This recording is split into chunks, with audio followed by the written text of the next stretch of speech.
I've always known this, but somebody told me something one time about forgiveness. Forgiveness is not for the other person. Forgiveness is you. See, your unwillingness to forgive another person is like you sipping the poison, waiting on them to die. You can't sip the poison of unforgiveness and expect them to die. Forgiveness is for you. Forgive and grow.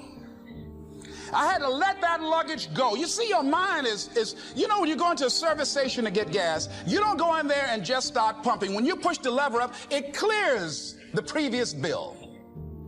By the same token, if you want to begin to move, you've got to clear your mind of all the unnecessary luggage and baggage that's weighing us down. I couldn't move. I couldn't think about what am I going to do to get out of this situation because I was so concerned about what happened and what he did to me and how bad it was. I was so stuck in that I couldn't even focus on what I should have done. Feeling sorry for myself and angry, and none of that was taking me anywhere. So pretty soon I learned through effort, made a conscious, deliberate, determined effort. I had to let it go. I had to forgive it.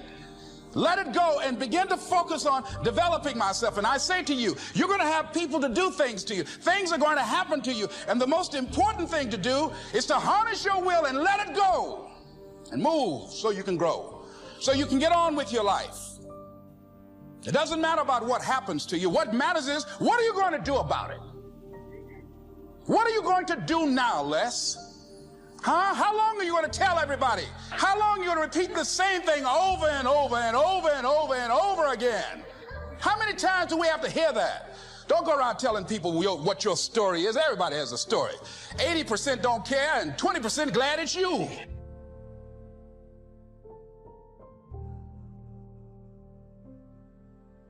You do not have enough strength to manage yesterday's pain. This is why you have arthritis and hypertension and diabetes and sickness and affliction. You're aging before your time. This is why you got to take a pill to get to bed, a pill to get up in the morning. You're waking up tired at 30 years old. You are carrying too much. You're loaded down with your mama's problems, your sister's problems, your kids' problems, your friends' problems, problems at church, problems at home, problems on your job. You're carrying all of that, and you go over and over and over and over. God said, let it go. You are younger than you think you are. You are younger than you think you are. What is it that has convinced you that you're old? You're carrying too much. You got too much weight on you. You got all kinds of cumulative effect of weight all through your life, all the way back into your childhood. You're 40 years old, still upset about who didn't raise you, who wasn't there for you, what your mama said about you. She always liked your sister better than you. And you sit up there 50 years old grieving over something that happened when you were 8. That's why you feel old. That's why your relationships are failing, because you have never divorced yourself. You have never divorced. You are not single. And you're carrying with you the pains from the first relationship over into the second one, over into the third one. Jim, don't do that. That's exactly what Fred used to do. You're going to bed with 5 people every night. Everybody who ever been with you, everybody who ever left you, everybody who ever betrayed you, they still in the bed with you every night. No wonder. How could you sleep?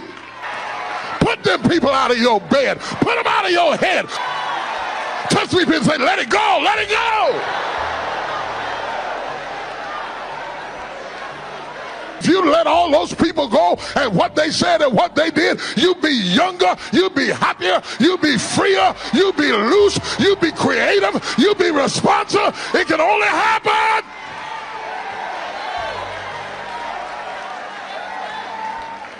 Let it go. A person who can forgive nothing is a person who's totally destroyed psychologically and emotionally. So how do you deal with forgiveness? Number one, forgive your parents. You do not become an adult until you have forgiven your parents 100% for every mistake they ever made. Remember, it's never too late to have a happy childhood, so just go back and forgive your parents. If they're no longer with you, forgive them and let them go. So the second thing, forgive any relationship that you ever had that didn't work out. Now this is hard because it's so personal and it's so painful. But if you can forgive your parents, it's a real good warm-up. Most people are still mad at their parents in their 50s. If you then forgive every previous relationship, you accept that you were at least partially responsible for getting into the relationship. You were definitely responsible for staying in the relationship. You just say, I am responsible, I am responsible, I am responsible. I bless them and let them go. And just let it go. Because in letting them go, you set yourself free. By not letting them go, you're keeping yourself in prison, in an emotional prison. The third thing that you can do is forgive everybody else. Forgive everyone else in your life that has ever hurt you in any way. Every past childhood slight, every sibling, every person in your family, every person you ever worked for, every lousy boss or person who cheated you, lied to you, robbed you, and everything else, and so on. I mean, just let it go. Just let it go. Remember, it's a selfish act. You're doing it for yourself. And finally, number 4, and this is really critical, forgive yourself. Forgive yourself. Now, I have it on good authority. I've done some research on you before you came here. And I find that every single person here has done some wicked, senseless, brainless, foolish, cruel, idiotic, stupid things in their life. Is that true? Yes. Say yes. Yes. Okay. Let it go. And please understand this. The person who did those things no longer lives, no longer exists. The person you were in the past is a different person than you are today. The person you are today wouldn't do those things because you now have wisdom, you have hindsight, you have intelligence, you understand consequences. So the person you are today is a different person from the person you were back then. So don't keep beating yourself up because that other person, another person, did something that today you disapprove of. All right? Just let yourself go. Let yourself off the hook. And when you let it all go, it's almost like a huge burden off your back. You just forgive everybody and you forgive everything, and on a go-forward basis, you just forgive everybody. You don't have any negativities at all. No negativity toward anybody. You're just a positive person.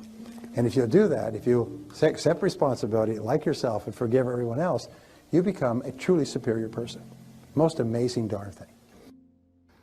You can never be free of bitterness as long as you continue to think unforgiving thoughts. How can you be happy in this moment if you continue to choose to think angry and resentful thoughts? Thoughts of bitterness cannot create joy. No matter how justified you feel you are, no matter what they did, if you insist on holding on to the past, then you will never be free. Forgiveness of yourself and of others will release you from the prison of the past.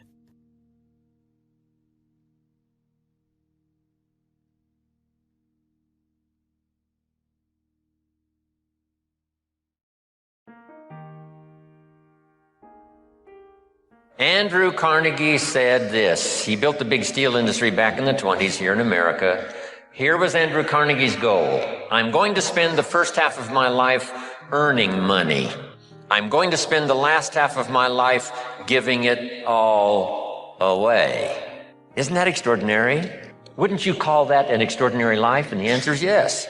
He got so excited by that goal that the first half of his life, he earned $400 million, which back then was a lot of money.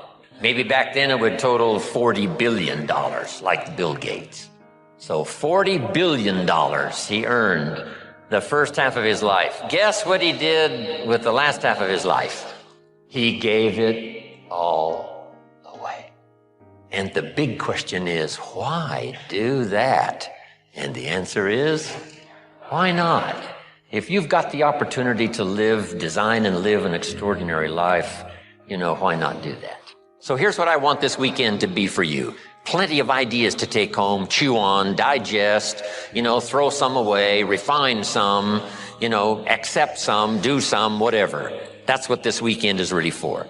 To send you home with a whole new library of thoughts to ponder, ideas to try, disciplines to work out, some skills to learn. And if we do that and do it well this weekend, you will say, hey, it was certainly worth the time and the money. Now make these notes. Ideas plus inspiration, that's the mixture that really turns things on, sends an entrepreneur program into high gear. Ideas plus inspiration. We need ideas for the goals and plans, and we need inspiration for the emotional vitality, to put it to work, to make it grow, make it multiply. And here's what else I hope you'll find here. Guidelines for translating response into results. You've responded to the call, come, search, look, listen, take notes, get it to take home with you. And I'm sure you're going to respond well to the seasoned teaching and training that is going to be delivered here this weekend. But here's the key, guidelines for translating response into results, because results is the name of the game. There's no purpose in learning just for learning's sake. Wisdom and faith, as powerful as those components are, serve no useful purpose unless they are deposited. So make a note of the word, deposited. Wisdom and faith deposited into activity.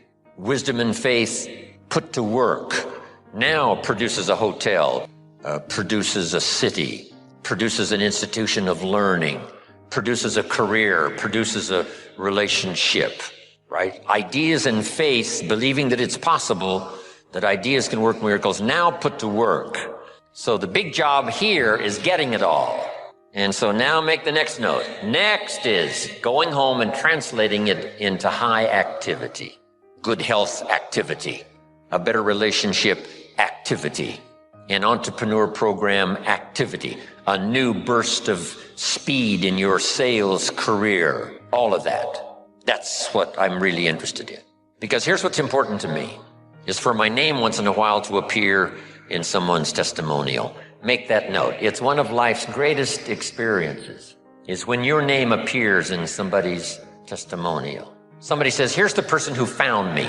Here's the person who got me started. Here's the person who wouldn't let me quit.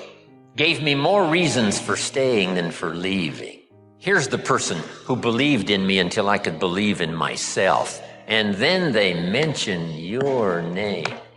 See, you can't buy that with money. And you don't have to give lectures and seminars to do it.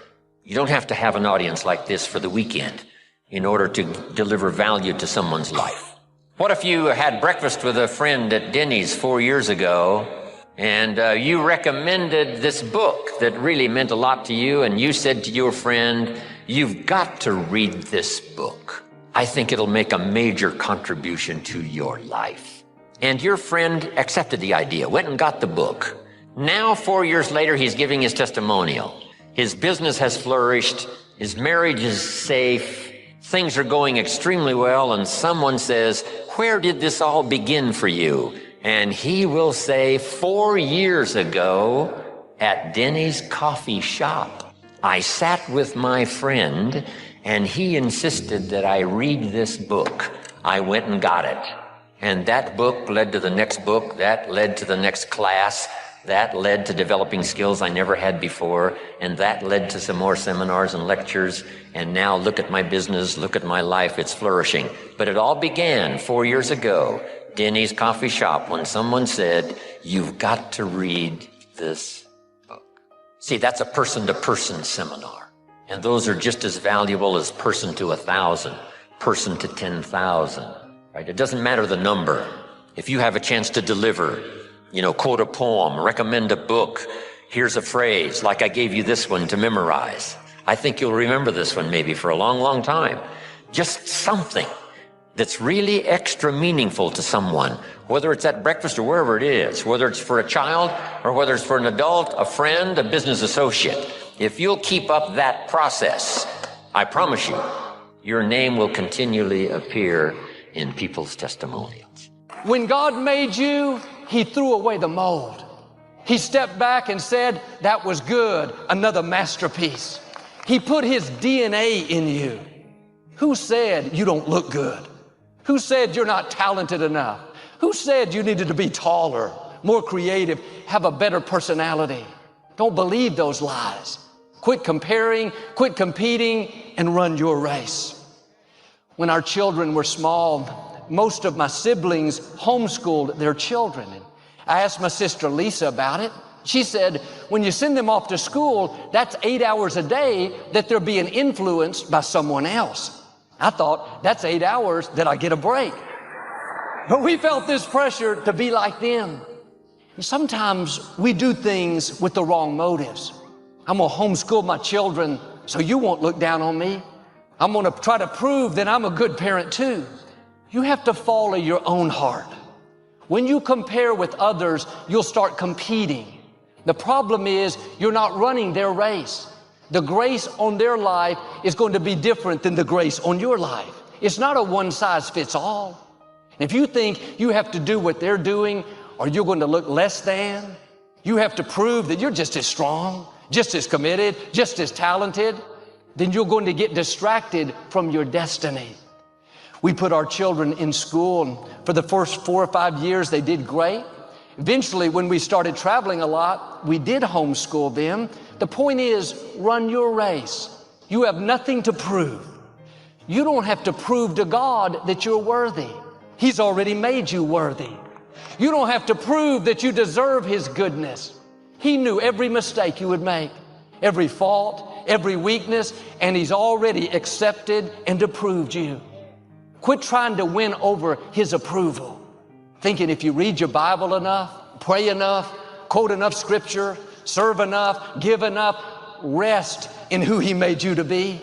You're not supposed to live striving, pressured, hoping you can measure up, hoping you can do good enough. Maybe you can earn His blessings. You don't have to earn it. When He breathed life into you, He put His blessing on you. You're already qualified. Take the pressure off and walk in that blessing.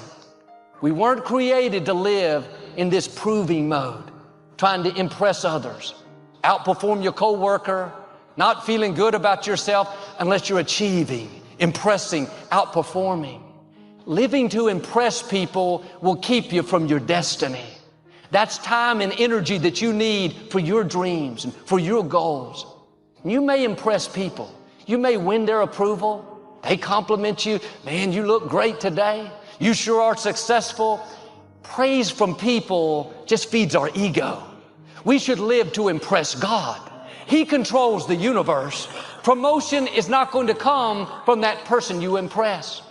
Proving to your friend that you're talented, you're successful, may make you feel good, but they don't open doors. They don't part Red Seas. They don't line up favor, divine connections. Instead of impressing people, we should spend our time impressing God. When you're secure in who God made you to be, you don't feel less than because you can't do what somebody else does. God has given us different gifts. I don't feel inferior because my brother is a medical doctor and I don't have a college degree. I realize he got the brains, but I got the looks. But my security is not in how I perform, in what I do, what I wear, what title is behind my name. My security is in the fact that I'm a child of Almighty God. And I say this with humility, but I realize I'm a masterpiece. I'm fearfully and wonderfully made. I'm equipped, empowered, approved, and anointed. You have to get your value from who you are and not what you do. Otherwise, you spend your whole life competing with others, trying to prove your importance, trying to convince them to be for you. Look at the car I drive. Look at the business I've built. Look at my position. Look how great a shape I'm in. That's all good, but it's superficial. If it changes, then your self-worth will change. I was riding to a friend's house from the gym. This was years ago. He invited us to come over after we played basketball. I jumped in the car with him. He had this very nice sports car, really beautiful. As we were driving to his house, I noticed we drove the long way. We could have saved a few miles, but he went all the way around. I asked why he didn't go the easy way. He said, my ex-girlfriend lives on this street. And I always drive by to make sure she sees what she's missed out on. All the stuff my mother taught me as a Sunday school teacher that I wasn't listening to, I was hearing loud and clear because he had my undivided attention. God broke me down to get my attention because all I had was him. Because I had nothing else. I had no car, I had no money, I had no house. So I'm sitting up in here, man, I was paying real close attention to all the messages my mama had gave me over the years. I started reading the Bible again and started really understanding that I needed some help here. Took 3 years of homelessness and then a couple other bad decisions. Got it together, probably about my first car when I was 38 years old. First car I ever owned in my name. Bought a car when I was 38. Messed around, got a phone call from the Apollo, got on TV at 38, been on TV ever since. Yeah, see, you're gonna make me cry, boy. I don't feel like that. That was one of the great things about it. She was able to see me, you know, because I wanted her to see me, you know, because she had prayed for me so hard. I just wanted her to see her boy turn himself into something. I gave him money, bought him houses, cars. I bought my mama a house, took her to Texas. She didn't even want the house. How I'm gonna go to church down here? She didn't want the house because it was 700 miles from her church. And then my daddy didn't want the house because they don't play numbers in Texas. And I bought the house in the dry county and they ain't got no liquor store. So now my father trying to figure out how I'm supposed to live. I can't play numbers and I can't buy liquor. So I had to sell the house, get my money back, fly him back to Cleveland. So all he said, I said, well, Daddy, what you want me to buy you? A new car? And my daddy always wanted a Cadillac, so I bought my daddy a Cadillac, remodeled my mama's whole house. It was embarrassing. She wanted brand new walnut paneling and brand new shag carpet.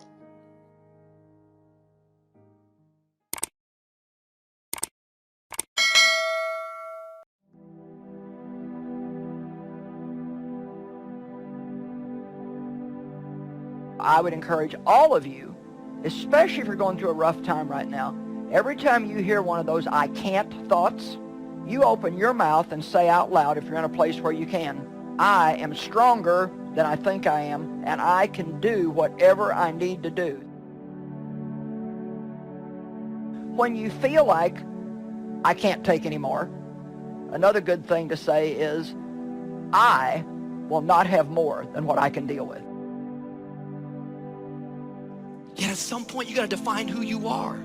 You got to define what your standard is and what your values are. At some point you got to start deciding, you know what? I'm not like everyone else. I don't think like everyone else. I'm not going with the crowd. I'm not going with the culture. The moment that you actually conquer the urge, all of a sudden you get stronger and the urges get weaker. But it will never happen until you determine, I am not like the crowd. I'm coming out of the crowd. I'm a part of the minority. Find out what it is you want and go after it as if your life depends on it. Why? Because it does. Most people go through life quietly and safely, tiptoeing to an early grave. People that have found their passion. People that have found the things that they can pour their lives into. People that found the things that they love. Those people live longer. And I think that's everybody's desire. Why? You got to live what's in you. Life is just too short and unpredictable. They have successfully convinced you that you are useless. And they use you to do what they want you to do. They meaning your culture. And you obey them because you don't know who you were born to be. When I discovered who I was, I became free from them. I began to dictate my own value. Therefore, I told them, you need me. Come on, say it. You need me. Say it like you feel it. You need me. See, you become a leader when you discover that one discovery. They need me. The world needs me. Beware of vision, dream, and passion killers. Family and friends in most cases. Family and friends in most cases will be the first to try and talk you out of something that you're passionate, excited about, and that you have a vision for. Most of the people that have no dreams will wake up every day trying to talk you out of your dreams. It's really not expected of them to support you and have your back anyway. And if you're trying to do something with your life, they're going to try and figure out a way to shut you and your plans down as well.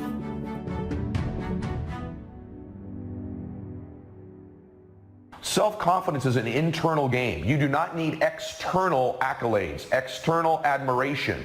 in order to build self-confidence. It's all done internally. You control this. And you control this by beginning today to keep the promises you make to yourself. And you have to stack the deck in your favor. Stack the game so you win. You must acknowledge it when you do it to you to give yourself credit to create confidence momentum. So whether that's setting the deck where you're going to get up a little bit earlier, you're going to eat a certain amount of calories in your fitness, you're going to spend a certain amount of time with your children or your parents. See, if you start learning more things and finding out and experimenting with your life and finding out what else fits for you, here's what you discover, that as you start working with it, and the more you do it, the more you realize, the more creative you can become. And then you say, wait a minute, you know, this comes much more easily than I realized. Your mentality is more important than your location. If you don't change as a person mentally, you will stay where you are physically. Leadership begins with thinking. So my question is, what is your philosophy of leadership? Well, why don't you believe that you could own a company? Why the first thing you look for is a job instead of look for a business? Why do you go to college and study an area that guarantees employment rather than guarantees deployment? Because your hard drive is stuck. If I want to have a healthy mind, I must feed my mind with truth. Now, we all know the importance of nutrition. Good food and good calories cause you to be better, to be stronger, to be healthier, to have more energy. The same is true in your thought life. I must feed my mind, not with junk, not with poison, but with truth. And in your small group, you're going to look at the different kinds of things you can put into your mind. You will know the truth, and the truth will set you free. The problem is you now believe your own lies so convincingly that you're now miserable because you're trying to chase someone else's life, all while ignoring your own life and your own path, all while ignoring what God has in mind for you. What is the vision for your life? What are the ideas and the dreams for your life? Who are you? What are your gifts and talents? What is your ultimate destiny and your goals? No matter what package trouble comes in, trouble's trouble, isn't it? And each of us, you know, when you're having trouble, there's always somebody that's worse off than you are. Well, that's true and that's good, but that doesn't mean that your trouble isn't still very important to you. If you're like me, when you have a problem, it's very easy to turn in on yourself and do nothing but think about what you're dealing with, and that's one of the worst things that we can do. Wherever you are right now, I'm saying to you, you've got at least 3 or 4 or 5 talents that you are not even aware of right now. And you'll never be aware of them unless you come outside your comfort zone to see what it is that you might have a knack for, that you haven't discovered as yet. See, most people never discover their true potential because they figure that they're one-dimensional. And they don't try and stretch themselves and learn more. We are educated to be employed, not to be deployed.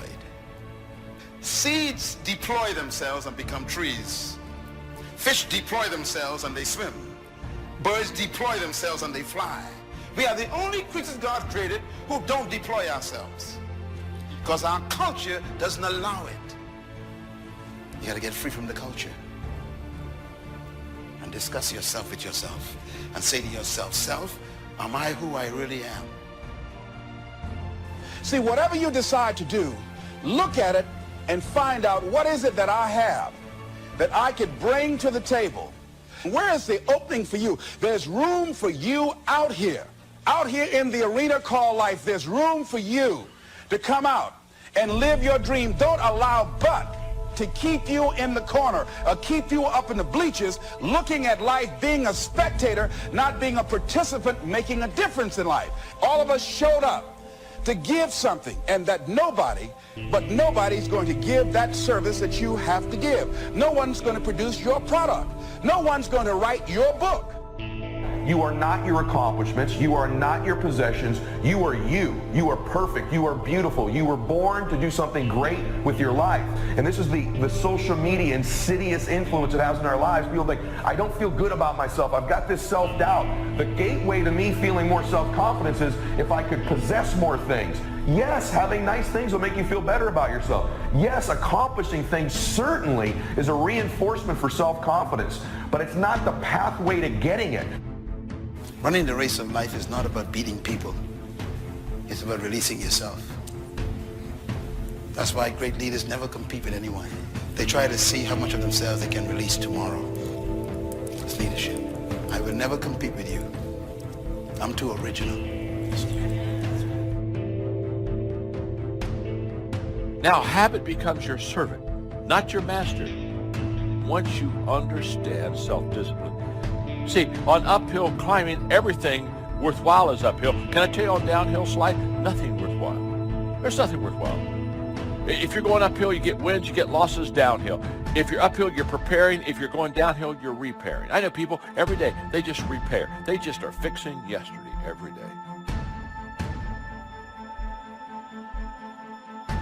High morale is uphill climbing.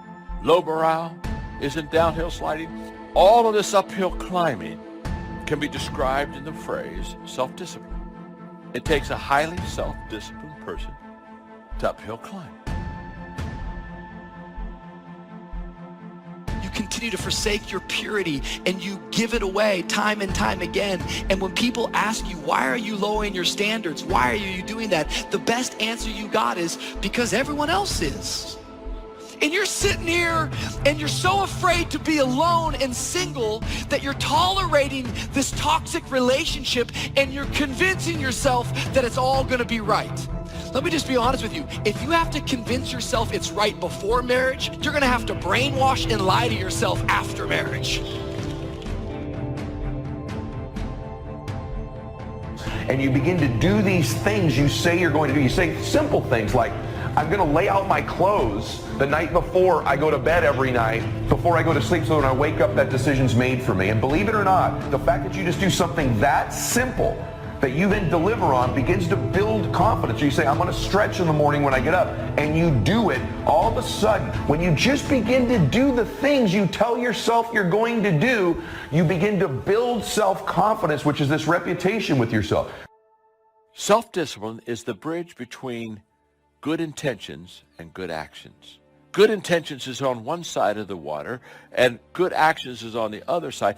And the bridge is self-discipline that takes our good intentions and turns them into good actions. The question is my attitude about self-discipline, is it a tunnel or is it a bridge? See, if you don't decide to act on your dream, if you don't decide to make a decision to live your life, if you don't decide to step into your fears, if you don't decide to say yes to your life, it will never work for you. Time for doing, that's the time right now. Time for acting on your dream, holding on courageously, as Winston Churchill said, and not lose enthusiasm. Time to look around and become creative and see what need or service that you can provide so that people will talk about you being a master at what you do because of the commitment of pride and excellence and high standards that you've set for yourself. If it's a tunnel, then self-discipline is heavy because it's always about what I'm going through. Well, I'm going through this. Well, when you're going to something, you're on the bridge. When you're going through something, you're on the end of the tunnel, in a tunnel, hoping there's some light at the end of the tunnel. I want you to change your definition of success from destination to perspective, right? Because that's all success is. It's a perspective. And the more and more we see ourselves being successful, the more and more we're likely to keep mimicking it and finding other ways to make ourselves better because we realize what we're capable of. A stronghold could be an attitude like, I'm never going to forgive that person. That's a stronghold.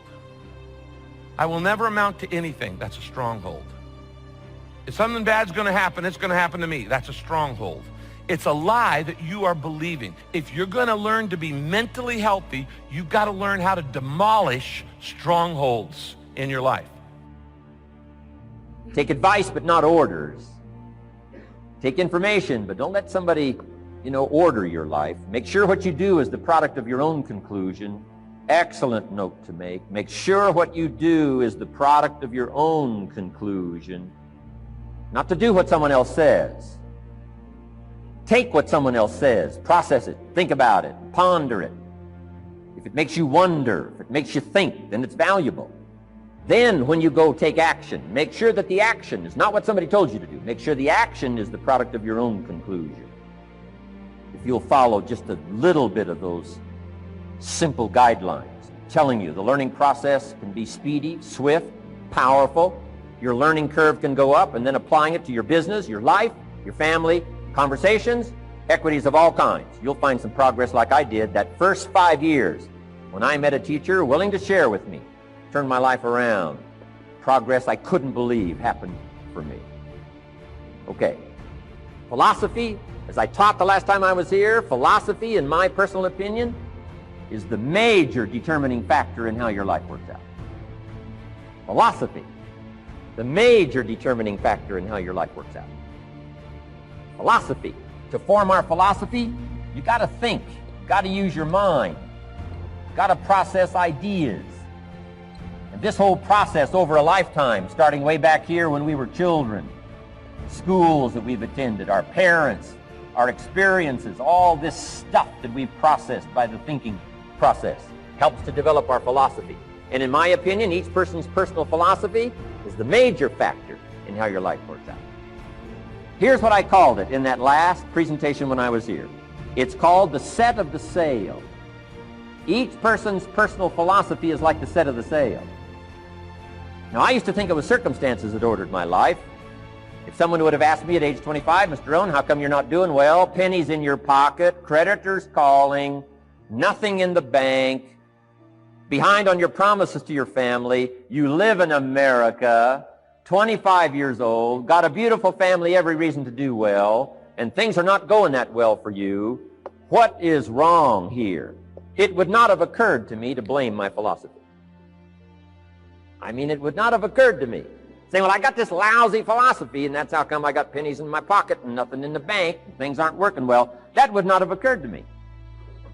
I found it much easier to blame the government.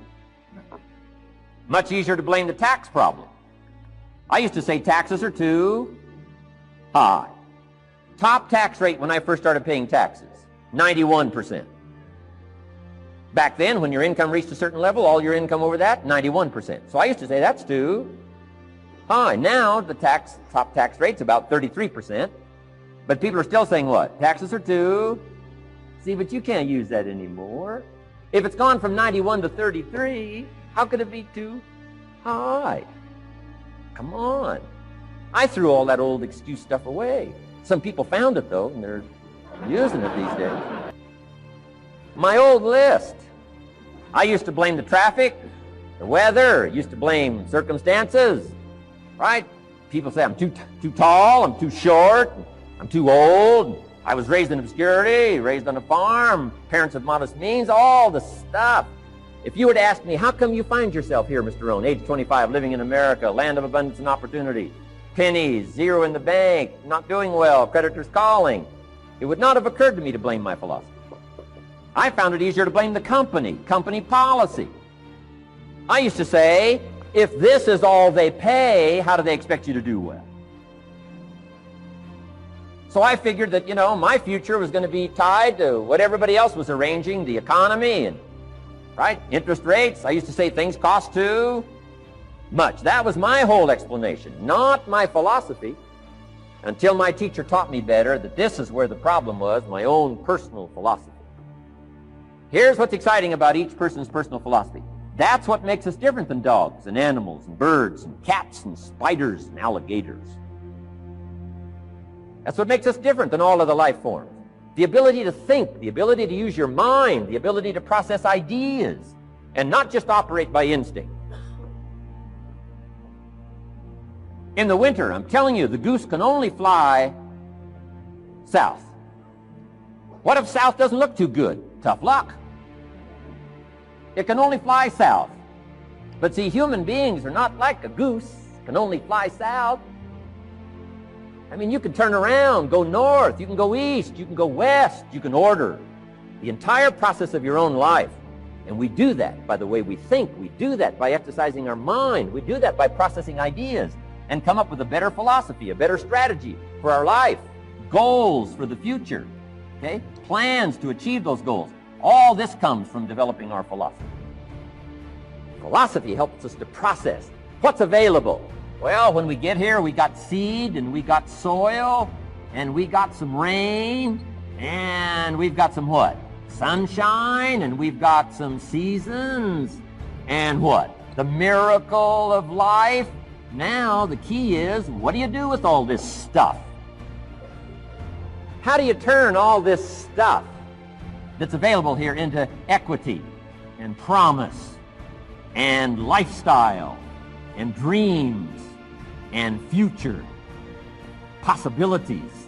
All of this that's possible now with human beings, how do you take all this stuff and turn it into this equities and values?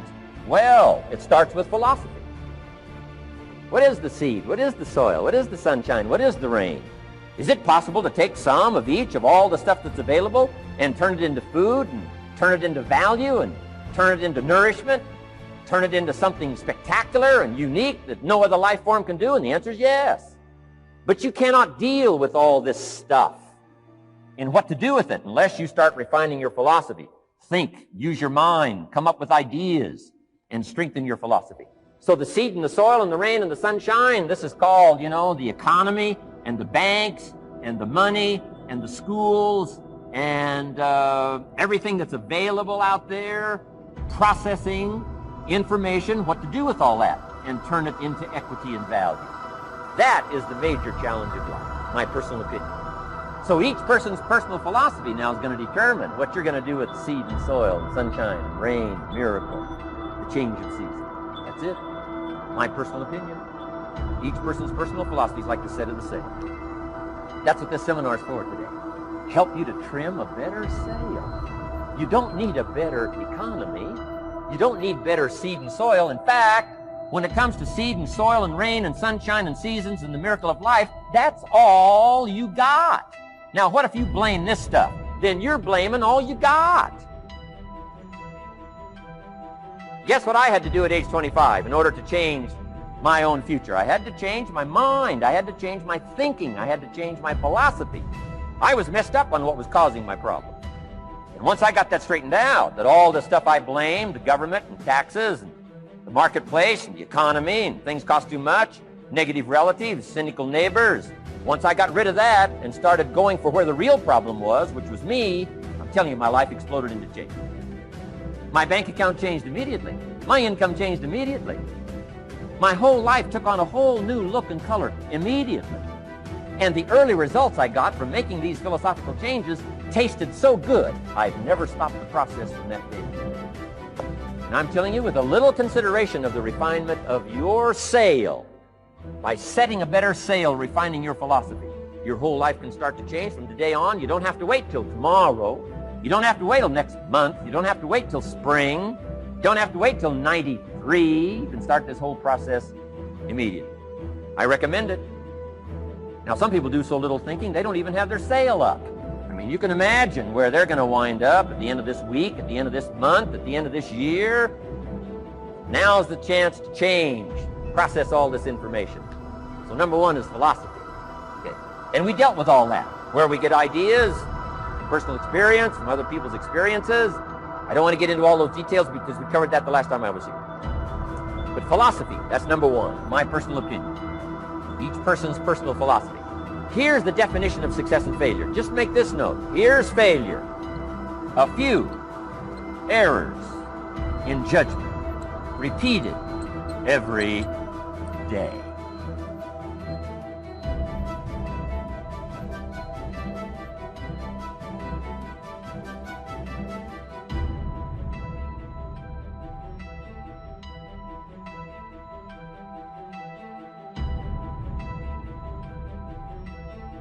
Credit goes to our awesome patrons who make videos like this one possible. Consider joining them to support our work. You can also support us by subscribing to our channel and clicking the bell button to get notified when our new videos are released. And as always, thank you for watching.